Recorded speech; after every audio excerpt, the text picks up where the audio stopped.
happy to share with you all. First chef Deena சாருக்கு ஒரு thanks சொல்லிட்டு அவர் கூட வீடியோ ஷூட் பண்ண எக்ஸ்பீரியன்ஸ் எப்படி இருந்துச்சுன்னு ஷேர் பண்ணுறேன். நான் ஸ்டோரி போஸ்ட் பண்ணதுலேருந்து நிறைய விஷ் பண்ணீங்க. நிறைய பேருக்கு நிறைய கேள்வி என்ன நடந்துச்சு எப்படி நடந்துச்சுன்னு நீங்கள் கேட்ட எல்லா கேள்விக்கும் டீட்டெயிலாக வீடியோவில் சொல்லிடுறேன். ஷெஃப் தீனா சார் ஒரு தீபாவளி கான்டெஸ்ட் கண்டக்ட் பண்ணாங்க. தீபாவளி ஸ்பெஷல் ரெசிபியாக யார் வேணாலும் ஒரு 1 minute வீடியோவை சென்ட் பண்ண சொல்லியிருந்தாங்க. இந்த கான்டெஸ்ட் முக்கியமாக சென்னையில் இருக்கிறவங்களுக்கு மட்டும்தான். இதில் வின் பண்ணுற 3 பேருக்கு மட்டும் அவங்கவுங்க வீட்டுக்கே டைரெக்டாக போய் குக் பண்ணுவாங்க. அதாவது ஷெஃப் தீனா சாரே நேரில் வந்து கூட நின்று நாம சமைக்கிறத வீடியோ ஷூட் எடுப்பாங்க. அந்த 3 பேர்ல ஒருத்தரை நானும் செலக்ட் ஆனேன். அதுவும் ஷெஃபே கால் பண்ணி உங்க டிஷ் செலக்ட் ஆயிடுச்சுன்னு சொன்னதை கேட்டதும் ரொம்ப ஹாப்பி ஆயிடுச்சு. ஃபர்ஸ்ட் வீடியோ இங்கதாங்கிறதால அடுத்த நாளே லொகேஷன் பார்க்க வீட்டுக்கு வந்தாங்க. கிச்சன் ரொம்பவே சின்னதுங்கிறதுனால ஹால்லேயே ஷூட் பண்ணிக்கலாம், அதுவும் நாளைக்கேன்னு சொல்லிட்டு போயிட்டாங்க. ஒரு நாள் தான் வேற இருக்கு. ஸ்வீட் செய்ய தேவையானதெல்லாம் கடகடன்னு ரெடி பண்ண ஸ்டார்ட் பண்ணியாச்சு. நான் செய்ய போற ஸ்வீட் வந்து அல்வா புட்டு. புட்டுன்னா கேரளா ஸ்டைல் புட்டு இல்லை, இட்லியை தான் நாங்கள் புட்டுன்னு சொல்லுவோம். அதாவது செய்யறது அல்வா மாதிரியும் கடைசியாக சாப்பிடும் போது புட்டு இட்லி மாதிரியும் இருக்கும். கன்ஃபியூஸ் ஆகாதீங்க, இந்த ரெசிபியை தனி வீடியோவாகவே போடுறேன், அப்போதான் உங்களுக்கே புரியும். இதுக்கு பெருசாக இன்க்ரீடியன்ஸ் எல்லாம் தேவைப்படாது.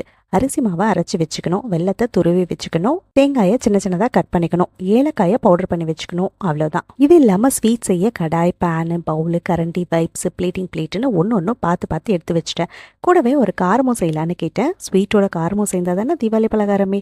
அவங்களும் உடனே ஓகே சொல்லிட்டாங்க. ஸோ அதுக்கு தேவையான எல்லா ஐட்டம்ஸும் ரெடி பண்ணி வச்சாச்சு. ஹாலை க்ளீன் பண்ணி டைனிங் டேபிள்லாம் போட்டு ஸ்டவ்வை கொண்டு வந்து வச்சாச்சு. மார்னிங் 9 o'clock வந்துடுவோன்னு சொன்னதுனால எல்லாத்தையும் நைட்டே செட் பண்ணி வச்சாச்சு. இதெல்லாம் ரெடி பண்ணி முடிக்கவே 12 o'clock ஆயிடுச்சு. மார்னிங் சீக்கிரம் எழுந்திரிக்கணும், எல்லாம் ரெடியாக இருக்கா, எதையும் மிஸ் பண்ணலையேன்னு யோசிச்சு தூக்கமே வரல. மார்னிங் சீக்கிரமாக எழுந்து ரெடியாகி பிரேக்ஃபாஸ்ட் எல்லாம் சாப்பிட்டு 8:30க்கெல்லாம் ரெடி ஆகிட்டோம். ஃபர்ஸ்ட் கேமரா லைட்டிங் எல்லாம் செட் பண்ண வந்துட்டாங்க. 3 கேமரா 3 லைட்டிங்னு ஹாலே ஃபுல் ஆயிடுச்சு. ஷெஃப் வர்றதுக்கு முன்னாடியே சில ஷூட் எல்லாம் எடுத்துட்டு இருக்கும் போதே ஷெஃப் தீனா சாரும் வந்துட்டாங்க. அவங்கள வெல்கம் பண்ணி கிஃப்ட் கொடுத்தோம். ஷெஃப் ஆல்ரெடி மீட் பண்ணியிருக்கேன், அவரும் அதை ஞாபகம் வச்சுட்டு இருந்தாரு. அதே மாதிரி தான் இன்னும் ரொம்ப கைண்டா ஃபர்ஸ்ட் எடுத்ததும் எல்லாரும் எப்படி இருக்கீங்கன்னு கேட்டுட்டு தான் பேசவே ஆரம்பிப்பாரு. அதுக்கப்புறம் ரெசிபி ஒரு தடவை எக்ஸ்பிளைன் பண்ண சொல்லிட்டு குக்கிங்கை ஸ்டார்ட் பண்ணிட்டோம். ஈஸி ரெசிபிங்கிறதுனால ஒரு 3 hours முடிச்சிட்டோம். அப்படியே காரத்துக்கு பருப்பு உசிலி போண்டாவும் செஞ்சு முடிச்சாச்சு. டேஸ்டிங்க்கு கொடுத்தப்போ சாப்பிட்டு என்ன சொன்னாருன்னு நீங்களே கேளுங்க. அந்த மாதிரி ட்ரை பண்ணும்போது எனக்கு கிடைச்ச ஒரு ரிசல்ட் பாத்தீங்கன்னா தி பெஸ்ட் சூப்பர் ரிசல்ட்.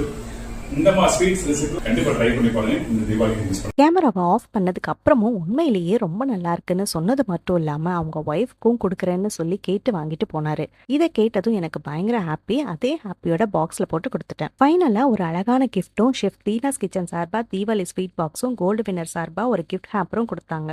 அவரோட டீம் மெம்பர்ஸ் ரொம்ப நல்லா இருக்குன்னு சொன்னது மட்டும் இல்லாமல் பிளேட்டில் இருந்ததெல்லாம் டக்குன்னு காலி ஆயிடுச்சு. இந்த டேவே பயங்கர ஹாப்பியோட முடிஞ்சிருச்சு. அடுத்த ஒரு இன்ட்ரெஸ்டிங்கான வீடியோவில் மீட் பண்ணுற வரைக்கும் டாடா பை.